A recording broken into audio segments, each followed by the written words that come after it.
Welcome to this special episode of CounterPoints. I'm Melinda Nucifora. Israel is enduring arguably its most challenging period in recent history.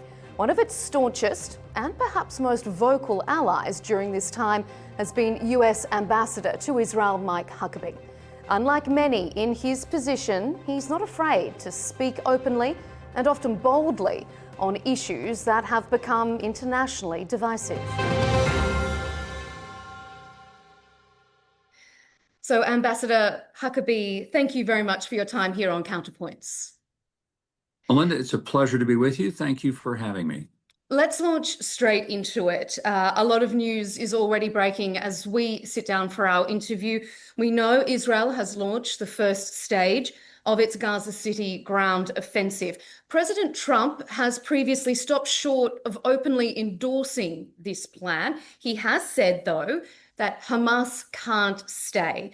Does the administration support Prime Minister Benjamin Netanyahu's plan to take full control of Gaza City? Well, the president's made it very clear that this is a decision the Israelis have to make. It's their future on the line. And they're also dealing with an issue that goes back to October the 7th, when they were overrun by the terrorists of Hamas, who massacred and slaughtered 1,200 of their civilians, and then took 250 people hostage. This has gone on for far too long because Hamas has been just stubborn in not wanting it to end. The president's message has been very clear and very consistent. Hamas can't stay. They have no role in the future of Gaza, and they need to let all of the hostages go. So that's consistent with his message to say that Israel has to do what Israel feels it has to do. Given the alliance, though, between the US and Israel, it seems to an outsider that it would be unlikely that the Israeli government would go ahead with something that the US administration vehemently opposes. So by that extension, can we assume then that the Trump administration has somewhat endorsed this plan? Well, I think the assumption is simply what I said, that the U.S. respects that Israel is the country that was attacked. It was their citizens who were slaughtered. And the U.S. position is we're not going to tell them how to not only defend themselves, but how to avenge the massacre of their people. So that's the president's position. He's not dictating to them what the parameters should be. He's saying to them, if this were the United States and we were attacked in this way, and by the way, the equivalent, if this had happened to us, it would have been, given the population differences, as if 40,000 Americans were massacred and mutilated and slaughtered. So I think the president understands that this is something that Israel and Israel alone has to come to terms with, and how they go about it, bringing an end to this extraordinarily long hostility and getting the hostages, all of them, home, is something that they and they alone are in the position to do. Has the president recently, or yourself through the president, expressed concerns about civilian casualties for this ground operation? Of course, there's always concern about that, and that's all the more reason that Hamas needs to give up. They need to realize they don't have a future. They're being told this by everyone. Let me add that they've been told this by a unanimous vote of the Arab League, which I thought was incredibly significant, and frankly, something that was very helpful. Because when the Arab League made their statement that all hostages, not some, all of them need to be released, and Hamas needs to demilitarize, that was incredibly significant. And I think the rest of the world looked at that with a real sense of appreciation to what the Arab League said and the manner in which they did it. It was an incredibly powerful moment.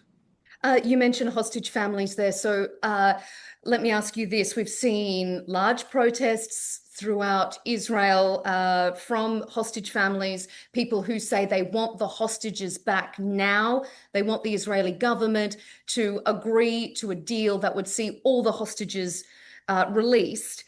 The hostage families say they're very concerned that this ground operation will result in their loved ones never making it out alive. What do you say to those hostage families?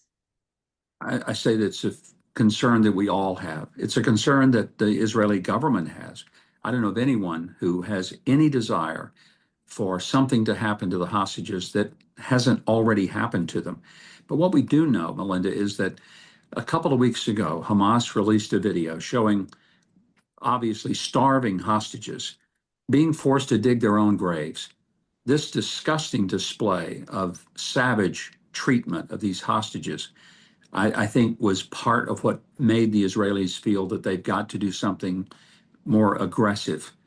Um, the hostage families themselves, they're divided. Some believe that there should just be a complete end, no matter what the consequences, and even if Hamas stays.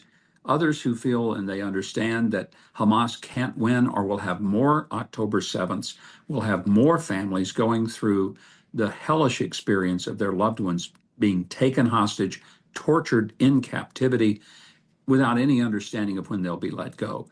So the unanimity is that everybody wants the hostages home. They want all of them living and deceased. How to get there?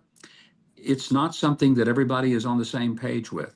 And it's a very difficult decision. I don't envy those who have to decide the best course for how to get those hostages back. Do you share some of the hostage families' concerns, though, that this operation in particular could put their loved ones in more danger? It's a legitimate concern. I don't know that it's my place to share the concern or to take an opinion on what should be done. One thing I think everyone can agree on, the hostage families and those who believe in a very aggressive military action, that the hostages can't continue to survive under the treatment that we have witnessed by the videos that Hamas themselves have released. If that's the way they're being treated, one of my questions is, where's the International Red Cross? How come they're not demanding to see the hostages and to get proof of life? Why are they not demanding that the hostages get food? We're hearing a lot of pressure about Israel and whether they have the responsibility of feeding people in Gaza. But one thing we should all agree on is that the hostages should be fed. They're not there because they want to be. And then to force them to dig their own graves is just a disgusting display of savage behavior, uncivilized behavior. Uh, Hamas has agreed to a ceasefire proposal that is effectively the same deal that Israel agreed to in July. With the launch of this ground operation in Gaza, has Israel effectively taken that off the table? I don't know. I can't answer that. Israel may be waiting for Hamas to completely agree in writing, because Hamas has been very, very consistent in saying they're going to agree to something. And then when it gets down to the point of signing it, then they start adding things. They start demanding more things, and it blows up the deal. And it's why I believe Envoy Witkoff even showed his frustration with it. The Israelis have shown a frustration. Egypt, Jordan, everyone has shown a frustration with how Hamas handles this, because even when they agree to something, they agree verbally, then they won't sign it, and then they change the terms. So I don't know if they have put their signatures on this, if they're serious about it. But one thing is clear, they're going to have to recognize their future is over in Gaza. They don't have one there. President Trump has indicated that there is starvation in Gaza. He said, they look very hungry. This is real starvation stuff. Do you think that some changes need to be made to improve the Gaza Humanitarian Foundation to make it safer for civilians? Well, actually, GHF is the one entity that's working. It's the UN process that has been a dismal failure. By their own numbers, 92% of their food gets looted or stolen. The reason people are hungry in Gaza is not because of GHF. They're getting that food and it's not being stolen. But the massive amounts of food that are supposedly being delivered by the UN are not getting there. And when Hamas steals it, Melinda, what they're doing, they're warehousing it, then they sell it on the black market. There's plenty of food that's gone into Gaza. But the tragedy is it's not getting to the people who are really hungry, because Hamas has taken it, they're stealing it, they're selling it. They made $500 million last year selling food in the black market. I've been there, watched exactly in person what's going on with GHF, and that process really fulfills the conditions that President Trump gave us when this was set up. Get food to people who are hungry, but deliver it in a way that it cannot be stolen by Hamas. Now, What can about Hamas delivering steal it in a pieces of way it? that doesn't put civilians in danger? Because we are continuing to hear reports of alleged shooting by Israeli defense troops at those distribution sites. Yeah, that's not happening, Melinda. I've been there and we get reports every single day. The IDF is accused of a lot of things, but when I talk to people in Gaza, the actual Gazans, here's what they told me. First of all, they love the US. That was nice to hear. They hate Hamas. Every single Gazan I spoke to had a family member that had been murdered by Hamas. They want Hamas to be gone forever. They don't want the PA, the PLO, or Fatah to have anything to do with their future. And interestingly, they did not express hate for the IDF. They recognized that there was a need for the presence of the IDF, who are, by the way, not at the feeding sites, but they do control the corridors that give people safe passage to the GHF sites, which are controlled by and secured by private American contractors. Every one of those people are all special ops U.S. veterans who are manning those sites. But this idea that people have been murdered in mass by the IDF is simply not true. And that's being perpetuated. That's a lie. And it's been pushed by Hamas, which I don't blame them for telling a lie. I do blame people for repeating it without any veracity to verifying it. Uh, After being frozen for decades, Israel has given its approval for the construction of the controversial E1 area of the West Bank, that it effectively is cutting off East Jerusalem from the West Bank. US administrations have historically opposed the E1 development. Does the current administration still hold that opposition? We've not taken a position on that specific issue, but the Trump administration in its first term, and nothing has changed, has made it very clear that it is not a violation of international law for Israelis to live in Judea and Samaria. One of the reasons we're seeing the more aggressive decision to move into some of these areas is because it's in reaction to what the Europeans have done in concert with the Palestinian Authority, pushing for a unilateral recognition of a Palestinian state, pushing for this UN conference that's supposed to happen next month in New York at the UN. That has had a totally disastrous effect, not only on the tension in Judea and Samaria, but it's had a detrimental effect on resolving things in Gaza. So I don't know what the Europeans thought they were going to accomplish, but by their actions, they're accomplishing something that I don't think they wanted to do, and that is to essentially give a green light or encourage the Israelis to go ahead and take more pieces of Judea and Samaria, either by declaring sovereignty or annexation. I don't think that was their goal, but pushing for unilateral recognition of a Palestinian state without the cooperation and participation of Israel is a violation of Oslo. So if there's going to be this massive violation of the Oslo Agreement, then I think people have to prepare for the consequences of that on both sides of the conflict. In unveiling the plan, Israel's finance minister Bezalel Smotrich said that, and I quote, "The Palestinian state is being erased from the table." In the US's mind, is a two-state solution dead? Well, no one can explain exactly how it works. Where is the Palestinian state? What are the boundaries? What are the borders? Who leads it? Who governs it? Who elects their officials? Do they come into power by an election? They haven't had one in 20 years in the current configuration of their government. And so it's an aspirational thing to say we want a two-state solution. But if you ask specific questions, people can't answer them. And I just feel like that there's got to be some specifics put on the table for there to be any honest and realistic discussion of what a Palestinian state would look like. And quite frankly, in Israel right now, there's no appetite for it. October the 7th was a turning point. There were many Israelis who believed and they spoke of their support for a two-state solution. But that pretty much was decimated by October the 7th. And it created an extraordinary sense of angst among Israeli citizens who saw the attack coming from the West. They don't want to end up with one coming from the East.